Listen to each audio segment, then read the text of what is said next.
Chapter 8. Nathan had been right. It was hot by 4 o'clock, 90 in the shade. And that was where we stayed, in the shade, with the picnic tables and lawn chairs. Mrs. Whitley had put a red cloth on the table and piled Artis's presents on it. We let her go ahead and open them because, her parents said, she'd want to use one of them right away. So she opened it first, a camera, one of those little 110 ones that were so popular, and film to go with it. The pictures she snapped are in my collection. Brother and Mrs. Whitley, just the age I am now, yet seeming so much older than I think of myself as being. Me, looking saturnine in spite of my innocent cut-offs and T-shirt. Nathan angelic in comparison, lying back in a lounger and strumming his guitar, laughing at Artis and telling her to quit taking pictures of him. I took a few of her while she opened her other gifts. She got some clothes, and Nathan gave her a tape she wanted, 8-track, of course, Elton John's Honky Chateau, Rocket Man being so hot that summer. I'd bought her some perfume Paige had assured me was cool, in a bottle shaped like a crown. Artis doused herself ecstatically in spite of Mrs. Whitley's protests. "Thank you, Tim," she said proudly, as if I'd treated her like a grown woman by buying her that. Paige showed up at 5:30, bringing some sort of cute little top Artis had a fit over. Nathan actually got up to meet her and kissed her. Probably he'd taken my little pep talk to heart, I thought smugly, and about time, too. Brother Whitley grilled hamburgers and hot dogs, and we had potato chips and baked beans and iced tea and a bowl of strawberries, not to mention Artis's cake with sparklers. We could hear firecrackers the way we'd been hearing them all day. It was as all-fucking American as you could get, and I loved every minute of it. "Who's that?" Mrs. Whitley asked suddenly, looking past me down the driveway that led to the street. I turned and saw Egan and another guy walking toward us. As they came closer, I was surprised to see how unhealthy Egan looked, washed out as if he'd been sick, with lines in his face and his hair dull. His eyes went past me hungrily, and I looked back to see Nathan putting his guitar aside and getting up out of the lounger to greet him. The other guy looked younger than Nathan and me, skinny and scruffy. His dark hair stood out wildly, and he had one of those chin dimples that looks like somebody took a pencil and rammed it straight in. His expression managed to be intent and sulky at the same time. "Hello!" Egan's greeting included Paige and me, although his eyes were fixed on Nathan. "Nathan, Tim, Paige, this is Jeff Ramsey." "Jeffrey," the guy corrected in an unexpectedly deep voice. "Jeffrey Ramsey, and he's a fiddle player, not the guy who's done the other tracks for us. This is somebody new." We nodded at Jeffrey, and he and Nathan eyed each other warily. By now, Brother Whitley had filled Mrs. Whitley in on who Egan was, and they came over to say hi. Artis had gone inside with some friends who had showed up to try on her new clothes. "Have something to eat?" Brother Whitley offered. "Plenty left." "No thanks," Egan said. I saw Jeffrey shoot a longing look at the picnic table. Mrs. Whitley saw it too and went off to fix him a plate. "Jeffrey's just down from Nashville for the evening," Egan went on, "so we don't have much time. We came to kidnap Nathan." "Nathan has plans for the evening," Brother Whitley said firmly. "It's his sister's birthday, and we have a church service at 7. Egan winced apologetically. "Yeah, and I hate like anything to break in on a family evening, but I really need Nate's input tonight at the studio. It's kind of a one-time deal." Nathan didn't even ask exactly what Egan wanted him to do. He was bent on asserting his independence from Mom and Dad in front of Egan and Jeffrey.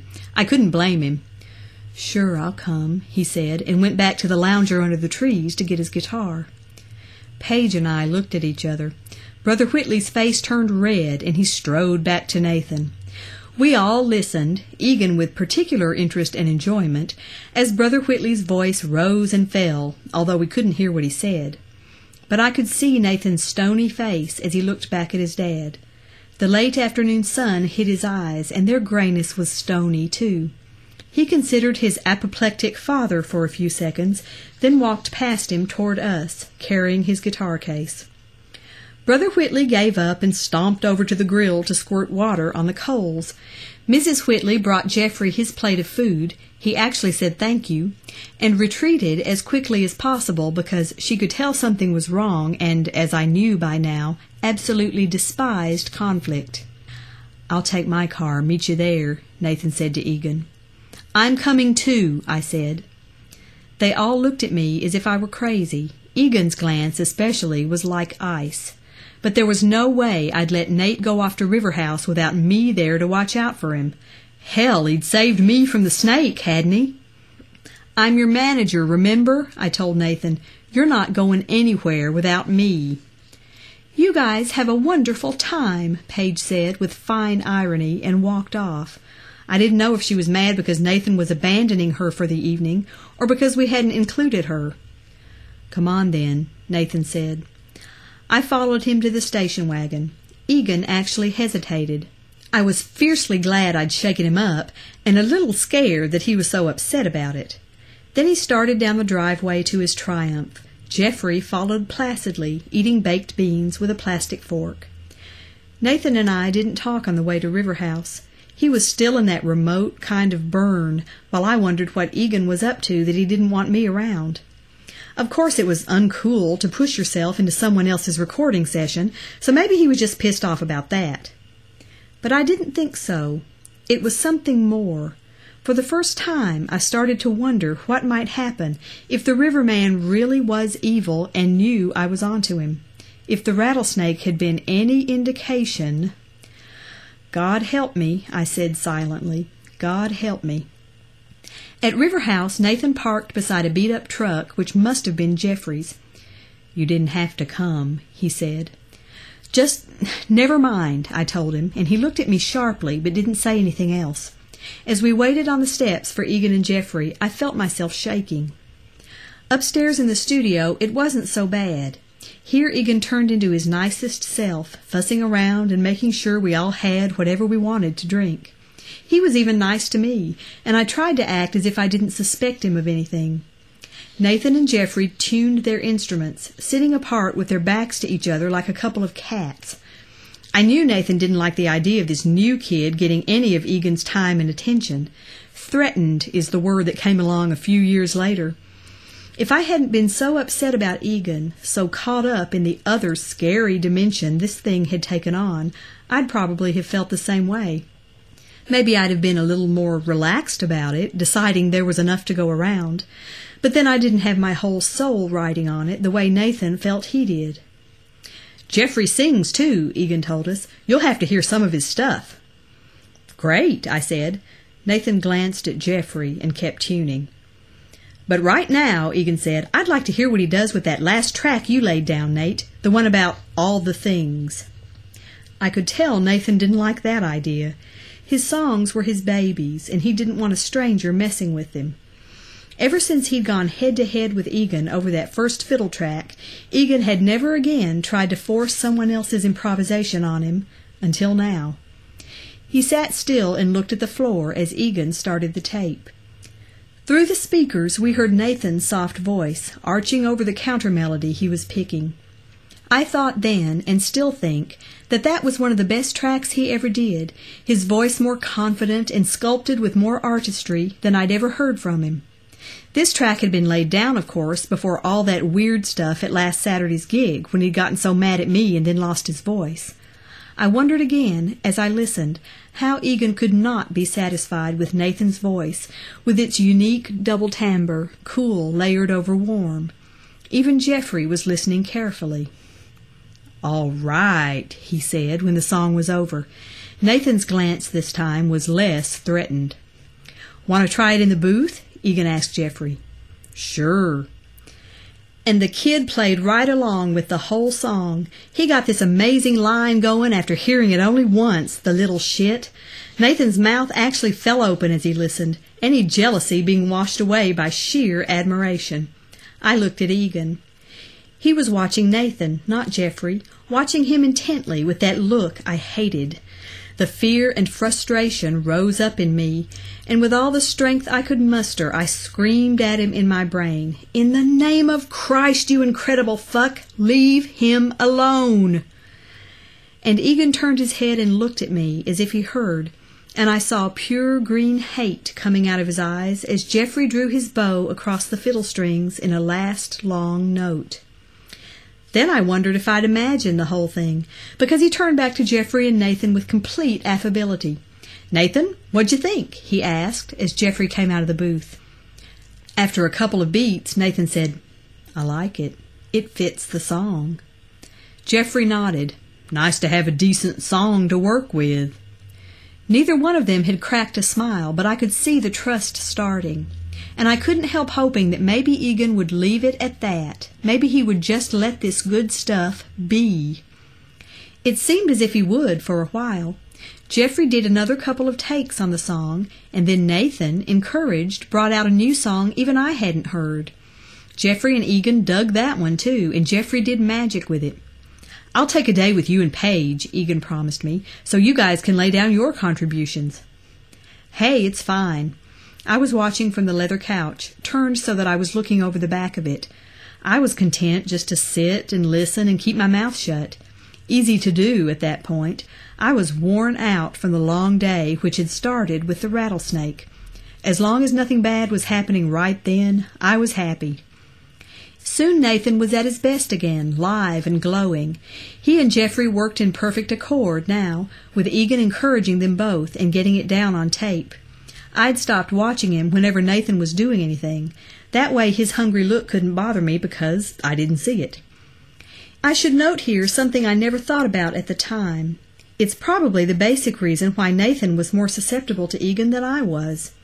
Nate was the type of artist who sees his talent or artistry as himself, that "I am my art" sort of person. His music was his very soul.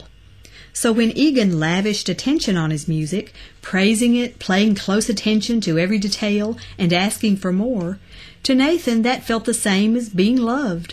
In a way no one else had ever loved him, I might add, and in that same way he loved Egan back.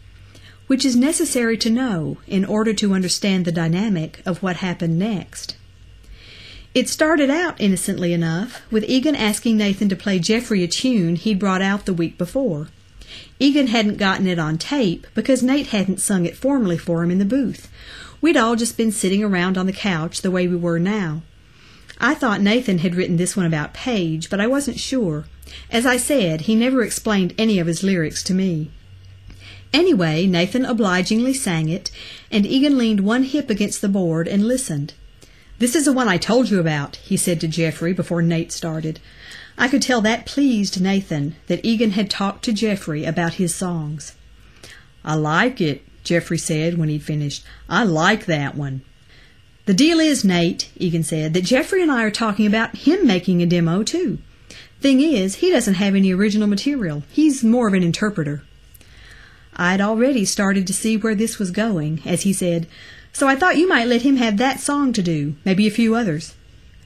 "My songs?" Nathan said.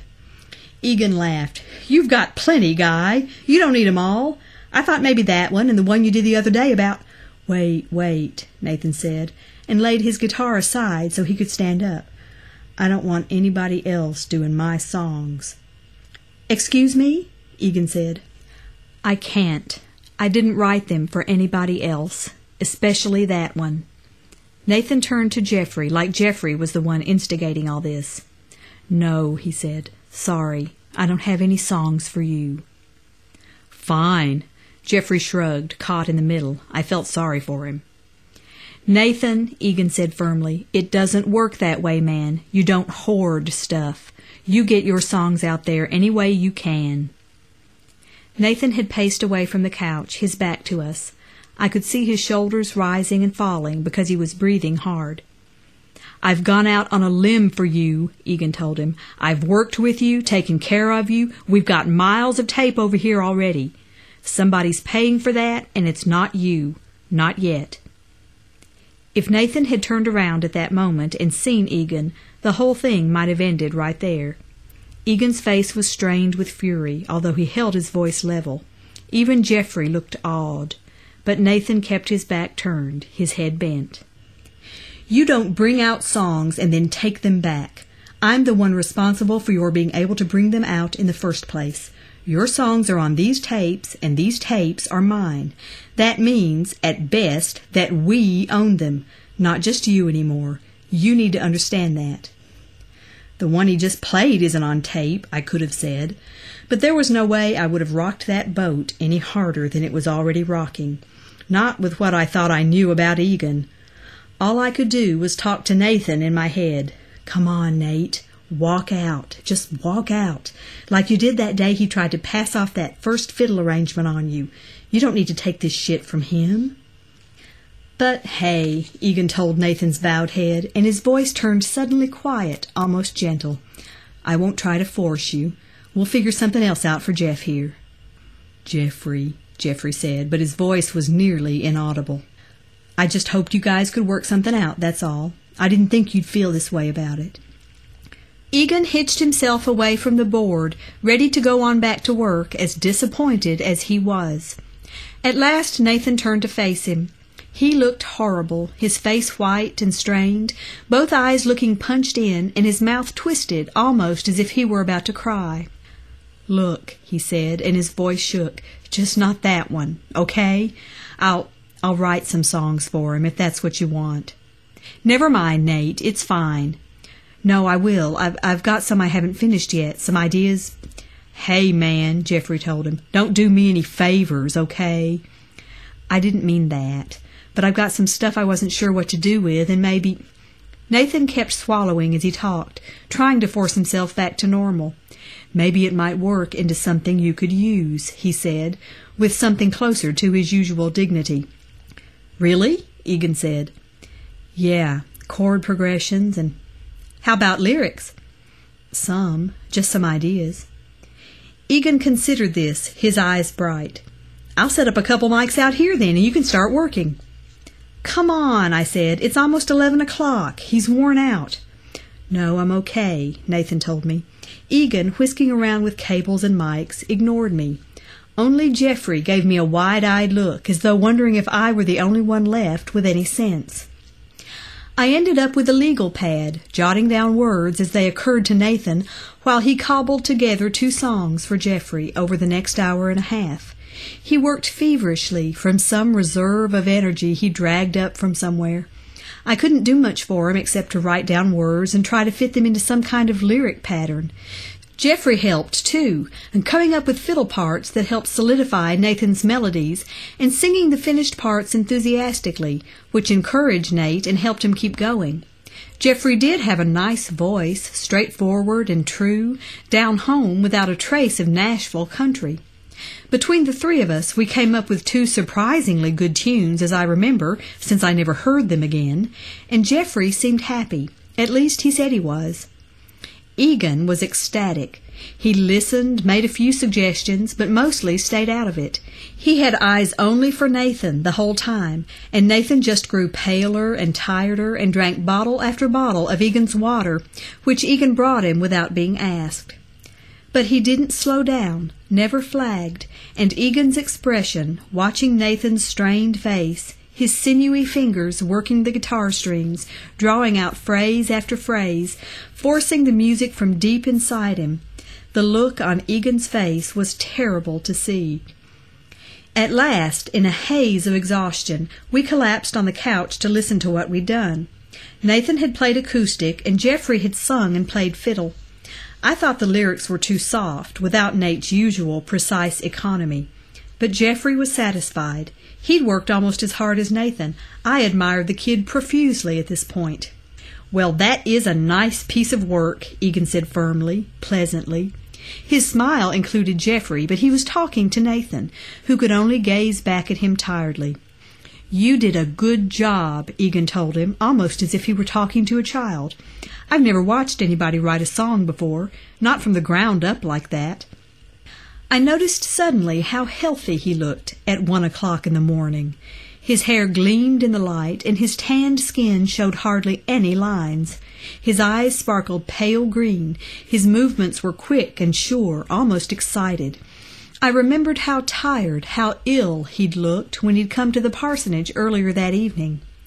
I looked at Nate, slumped on the couch. His skin was nearly translucent, his eyes sunk deep beneath his brows. He looked like someone who'd lost a lot of blood. And that was when the idea hit me.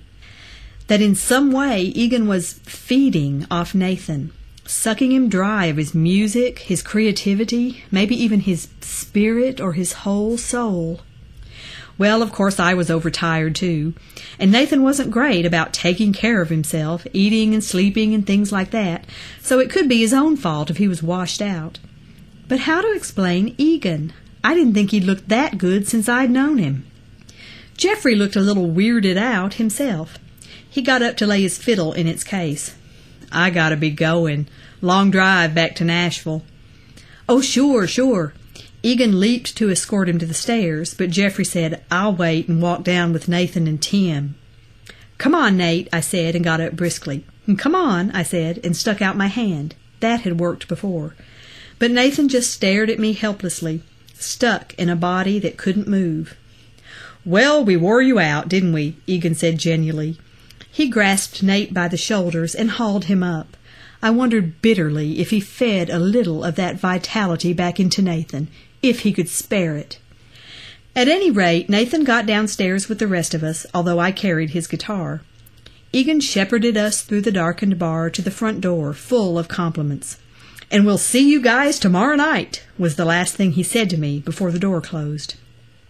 I helped Nathan stumble down the steps, propping him against the car while I fished in his pocket for the keys.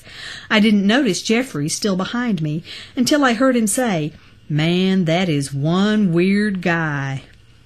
At first I thought he meant Nathan, who at this point was all but comatose. "Help me get him in the car," I snapped. Jeffrey helped me double Nathan into the passenger seat, settling him so he wouldn't slump over. "What's wrong with him?" "He gets like this, just worn out." I shut the door and turned to face Jeffrey, who was looking up at River House. Upstairs, against the lighted windows, we could see Egan's shadow moving around. "One weird guy," Jeffrey said again. "Tell me about it." I went around to the driver's side. "Listen, do you trust him?" "No," I said, rapidly and quietly, "and I'm trying to get Nathan not to, and you better not either." We looked at each other across the top of the station wagon. The moon was high and bright, and it was the only light out here. But nothing felt as scary all of a sudden as the idea of being back inside River House with Egan.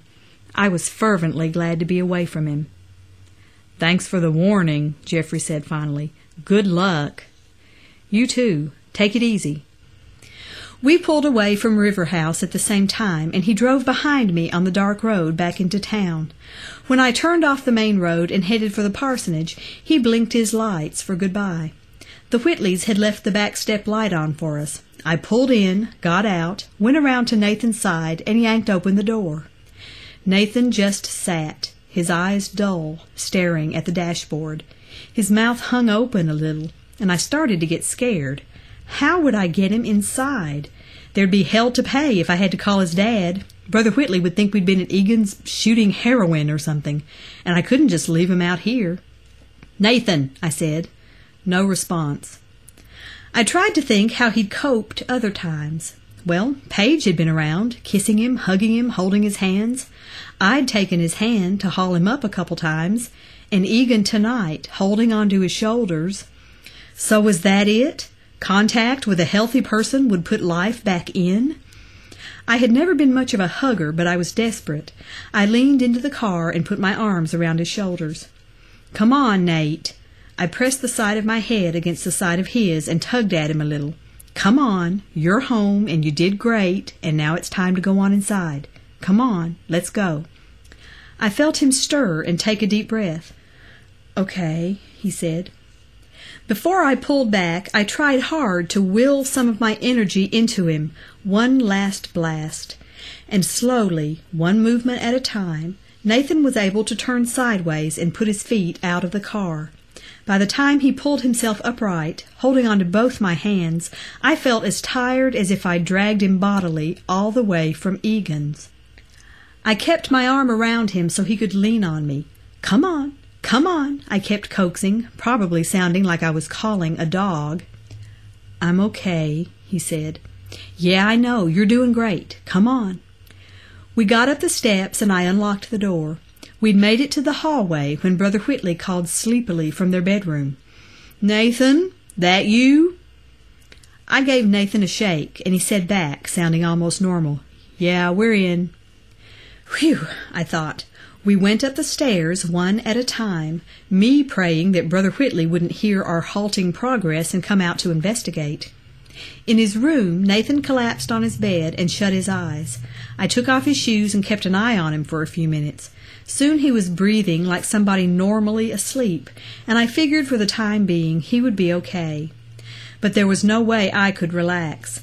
My stomach was painfully empty. It seemed years since our picnic supper, and I hated to think how depleted Nathan must be. I considered raiding the kitchen, but nothing sounded good. I was too upset to eat. Once again, I tried to talk myself out of what my gut knew to be true. The idea of Egan feeding off Nate's, well, what? Vitality? Spirit? Was right out of the Middle Ages. But how else to explain it? In retrospect, I was lucky those movies like The Exorcist and The Omen hadn't come out yet, or I'd have been even more confused. As it was, I had no reason to think about demonic possession. It was the opposite situation. Egan, I told myself, was a spiritual vampire. Oh, God, I thought, and it was a prayer.